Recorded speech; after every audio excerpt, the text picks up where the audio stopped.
Programme میں ایک بار پھر خوش آمدید ناظرین. اس وقت سینیٹر علی ظفر صاحب ہمارے ساتھ موجود ہیں. ہم ان سے گفتگو کرتے ہیں جو پی ٹی آئی کے حوالے سے مختلف چیزیں سامنے آ رہی ہیں. علی ظفر صاحب بہت شکریہ سر وقت نکالنے کا. اس وقت اگر ہم بات کریں تو پی ٹی آئی کی ایک اسٹریٹجی جو ہے, جو حکومت کے خلاف تحریک ہے, وہ تو ایک اپنی جگہ, لیکن اب پی ٹی آئی کے اندر اختلافات کی سر بڑی خبریں آ رہی ہیں. یہ بھی ایک تاثر ہے کہ خیبر پختونخوا چیپٹر جو ہے وہ الگ ہے, اسلام آباد چیپٹر جو ہے وہ الگ ہے. پھر کون سے لوگ ملاقاتیں کر رہے ہیں, اس حوالے سے سوالات اٹھ رہے ہیں. مسائل کی جڑ ہے کیا؟ مسائل پیدا کر کون رہا ہے سر آپ کے نزدیک؟ سر مجھے اصل میں مسائل تو اتنے نہیں نظر آ رہے. ایشوز بنتے رہتے ہیں, وہ سالو ہوتے رہتے ہیں, ان کی سولوشن اسی طرح ڈھونڈتے ہیں کہ آپ بیٹھ کے بات کر کے آپ اس میں حل کریں, بجائے اپنی پبلک میں آ کے یا میڈیا پہ آ کے کسی کے خلاف بات کریں. میرا خیال ہے ہر پارٹی میں اختلافات ہوتے ہیں.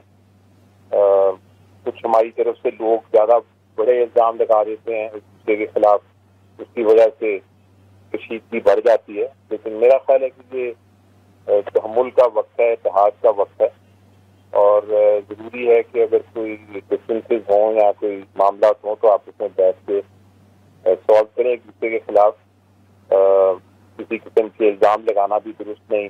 یہ کہنا کہ آپ ایک گروپ میں ہیں یا دوسرے گروپ میں ہیں, وہ بھی درست نہیں. تو ہیں ہم سارے ایک ہی پارٹی میں, اور میرا خیال ہے سب عمران خان صاحب کے جو لیڈرشپ ہے اس کے نیچے. باقی میرا خیال ہے کسی کی بھی کوئی اوقات یا وقت نہیں ہے عمران خان صاحب کے بغیر, اور ہر ایک کو ان کی طرف ہی دیکھنا چاہیے. لیکن چونکہ خان صاحب جیل میں ہیں اور ان سے کچھ لوگ رابطے کر سکتے ہیں, کچھ نہیں کر سکتے, کچھ مس انڈرسٹینڈنگ ہوتی ہیں, تو اس کی وجہ سے شاید یہ زیادہ ایک کنفیوژن کا شکار. لیکن علی ظفر صاحب, یہ جو ایک تاثر ہے کہ لسٹ میں جن لوگوں کے نام نہیں ہوتے ان کی ملاقات ہو جاتی ہے, وہ اڈیالہ جیل پہنچ جاتے ہیں. سلمان صاحب نے کل بھی یہ کہا کہ ہم اس کی تحقیقات کروائیں گے.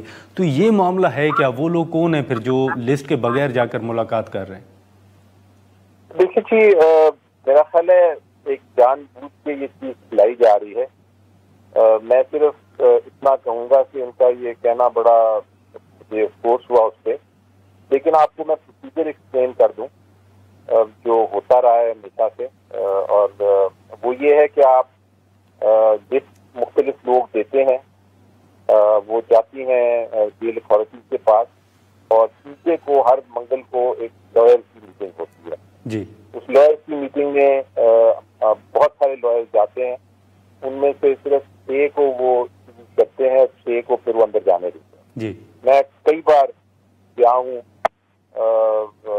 اور مجھے اس کے باوجود مجھے اندر جانے نہیں دیا, لیکن باقی لوگ چلے گئے. اسی طرح کئی بار بیریل لگے, میں پیدل بھی گیا, رکشے پہ بھی گیا, اسکوٹر پہ بیٹھ کے بھی گیا, اور ملنے کے لیے گیا لیکن نہیں ملنے گیا. اس طرح داتیوں کا بھی ایک طرح سے وہ یہی حال رہتا ہے. ٹھیک ہے. اور یہ ایک روٹین کا معاملہ ہے. دوسرے کو 6 لوگ ملتے ہیں ان سے, اور یہ اب نیا ایک طریقہ شاید اپنانے لگے ہیں کہ جو کی لسٹ میں نہیں نام ہوگا وہ نہ جائے اڈیالہ ملنے. یہ نہیں ہو سکتا.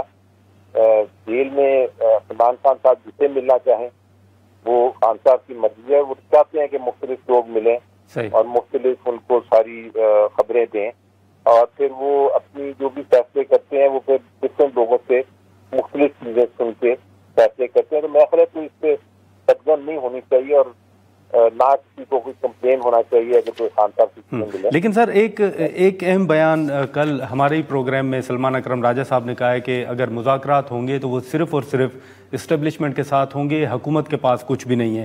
یہ خان صاحب بھی یہی سمجھتے ہیں؟ آپ کی بھی ماضی میں ملاقاتیں ہوتی رہی ہیں, آپ سمجھتے ہیں کہ جو پی ٹی آئی کا اس وقت بیانیہ یا موقف ہے وہ یہی ہے کہ انہی سے بات ہوگی؟ جی, بیسکلی جو حکومت کے ساتھ کا جو بات چیت نہیں کرنی, وہ اس کی تو بڑی کلیئرٹی ہے, کیونکہ حکومت کے ساتھ ایک بار ٹرائی کی تھی بات کرنے کی, اور 2 کنڈیشنز ان کو پیش کی تھی, حکومت نے نہیں مانی. تو وہاں سے ظاہر ہو گیا کہ نہ ان کے پاس اختیار ہے, نہ ان کی کوئی نیت ہے بات چیت کرنے کی جو ایک حل نکالنے والی بات چیت ہو. تو اس لحاظ سے وہاں تو کلیئرٹی ہے. باقی جو اگر کوئی بات اور کرنا چاہتے ہیں تو اس کے لیے اگر نیشنل لیول کی کوئی سیکورٹی ایشوز پہ کوئی بات چیت ہے تو وہ ضرور کرنے کو تیار ہیں. لیکن انہوں نے بڑا واضح مجھے بار بار بتایا ہوا ہے کہ اگر کوئی میری ذاتی کیسز کی یا میری کوئی ذاتی مفاد کے لیے کوئی بات ہے تو وہ بالکل ان کو منظور ہے. تو پی ٹی آئی کے مسائل پر خان صاحب کے کیسز پر سر اسٹیبلشمنٹ کے ساتھ بات نہیں ہوگی, ریاست سے ملکی معاملات کے حوالے سے بات ہو سکتی ہے؟ بالکل جی, یہی ابھی تک بالکل. لیکن اب اس میں کچھ ایشوز اگر آپ دیکھیں تو اچکزئی صاحب نے یہ بھی تجویز دی ہے کہ آپ پارلیمنٹری جو کمیٹیز ہیں ان سے ریزائن کریں, اسپیکر قومی اسمبلی کے خلاف تحریک عدم اعتماد لے آئیں. کیا پی ٹی آئی ان تجاویز پر غور کر رہی ہے علی ظفر صاحب؟ نہیں جی, ریزگنیشن پہ تو کوئی ڈسکشن بھی نہیں ہوئی اور کوئی غور و فکر بھی نہیں ہوا, یہاں نہ بھی پستے ہوئے. اچھا ٹھیک ہے. لیکن اب جو بیرسٹر گور صاحب کے حوالے سے سر تنقید ہو رہی ہے, آج انہوں نے کہا ہے کہ اگر آج میں چیئرمین شپ کا عہدہ چھوڑ دوں تو میرے اوپر تنقید ختم ہو جائے گی.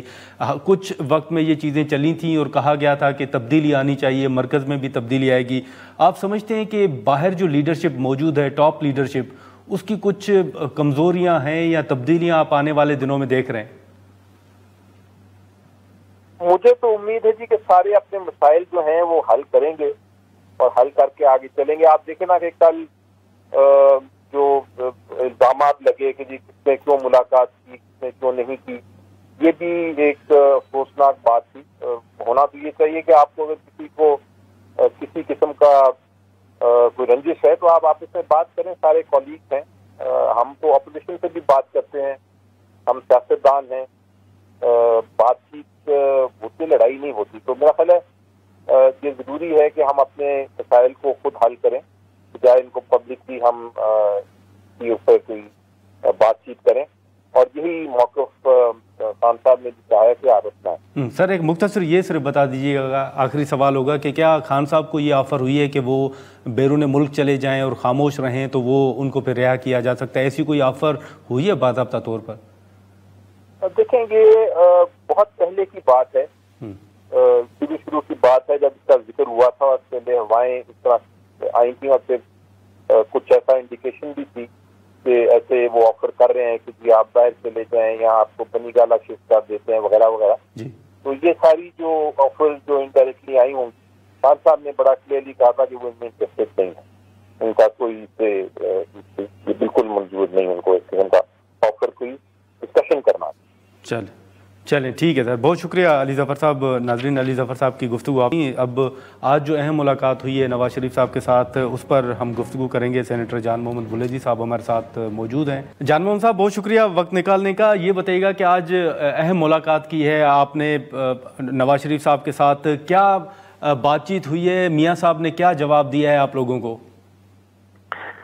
دیکھیں ہماری ملاقات تو شیڈیول تھی, پہلے ہی سے طے تھی, لیکن بلوچستان کی اب کی صورتحال ہے آپ جانتے ہیں کیونکہ آپ میڈیا سے ہیں جی, تو اس حوالے سے بھی ہم نے ابھی جو ملاقات تھی تو ہم نے اس کو غنیمت سمجھا اور بلوچستان کی نئی صورتحال ہم نے ان کے سامنے رکھی. ٹھیک ہے, کیونکہ بلوچستان میں اس وقت آپ جانتے ہیں کہ بہت سے لوگ گرفتار ہیں, خواتین بھی گرفتار ہیں, اور اختر مینگل نے ان کے خلاف ایک لانگ مارچ کی ہے, اور وہ لانگ مارچ کوئی 10 دن ہوئے ہیں کہ مستنگ میں کھڑی ہے, تو اس کے لیے راستہ بھی بند ہے. وہ تو سر اس صورتحال پہ بلیجی صاحب پھر کیا میاں صاحب نے کیا آپ کو کیا محسوس ہوا, ان کے علم میں تھی چیزیں؟ ہم نے تو بڑی کھل کے بات کی, ہم نے کہا دیکھیں اس کا حل ہے ہمارے پاس, اور ہم سمجھتے ہیں کہ جو گرفتار ہیں ان کو رہا کیا جائے اور اختر کے لیے راستہ نکالا جائے, اور اختر کے ساتھ بھی بات چیت کی جائے اور بلوچستان کے ان معاملات کو سیاسی طور پر حل کرنے کی طرف گامزن کیا جائے. تو میاں صاحب نے کیا جواب دیا پھر؟